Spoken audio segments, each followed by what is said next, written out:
Welcome to the Sipping with Sonia talk show. I am your host, Coach Sonia Renee. Thank you so much for stopping by my page today.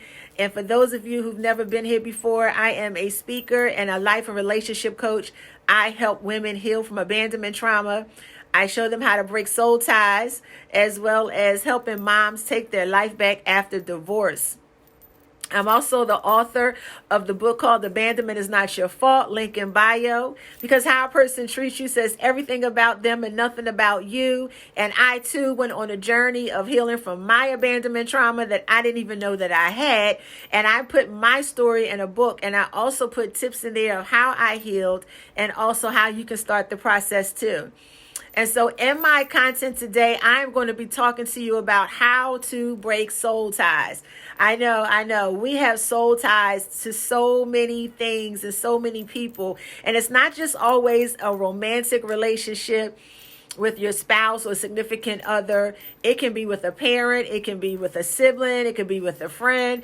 So we have to identify these soul ties so that we can know what we need to do to break them. So let's jump on in here so we can discuss how to break soul ties. The first thing we need to do is discuss what is a soul tie, okay? Soul ties refer to an emotional connection between two people. And this connection can be positive and healthy, such as a connection between close friends or family members. Or it could be negative, such as an attachment to someone from an abusive relationship. See, soul ties can be formed through various means, including physical intimacy. We know that's a big one, right? Spiritual connections and shared experiences. And in some cases, soul ties can be so strong that they can even exist after the relationship has ended. How many of us can relate to that, right?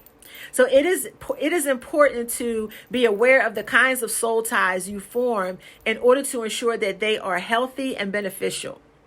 And so now, how do we break soul ties? How do we do that, Coach Sonia? Okay, well, breaking soul ties can be a difficult and complex process that requires dedication and commitment. I said it is a process, right? It's important to recognize the connection between yourself and another person. It's also important to understand how the soul tie may have formed in the first place and how it has impacted your life.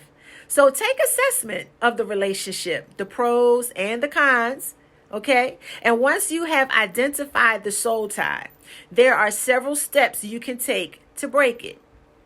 Number one, acknowledge it is there. Acknowledging that you have a problem is the first step.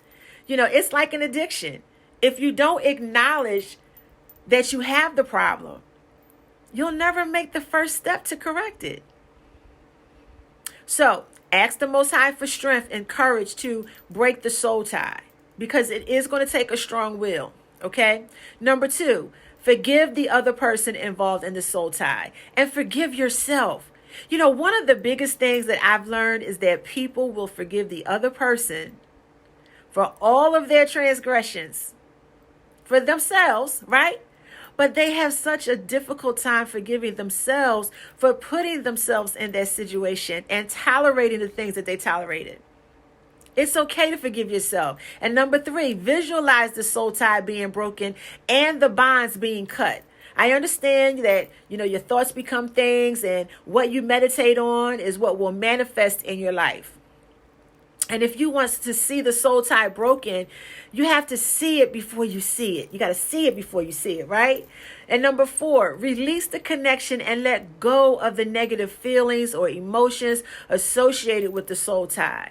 Delete the number, block the number, okay? Delete all the photos or anything that reminds you of the connection and get rid of it, okay? And number five, identify the ties you need to break. This could be a relationship, a habit, or something else that is impacting your life in a negative way.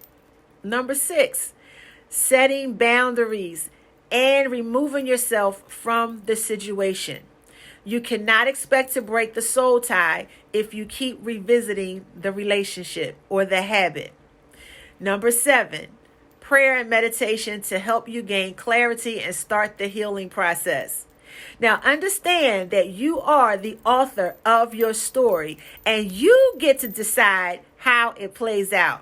So I hope you enjoyed those 7 tips that I shared with you on how to break soul ties. Of course, there are so many other things that you can do, but this is just to get your palate wet, get you started on the right path and the right direction on your healing journey. Again, I'm Coach Sonia Renee.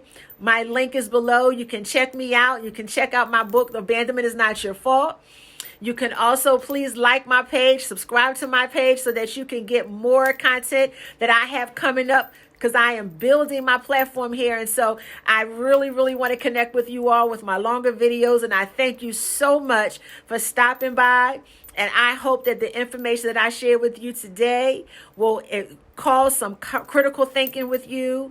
It will spark some cognitive thinking with you and help you make some executive decisions to get out of some of the toxic environments or toxic relationships that you're in that are holding you back, and also giving you the strength to let go of those relationships or situationships that are no longer healthy for you, so that you can live your best life by design. Thank you so much for joining me. See you next time.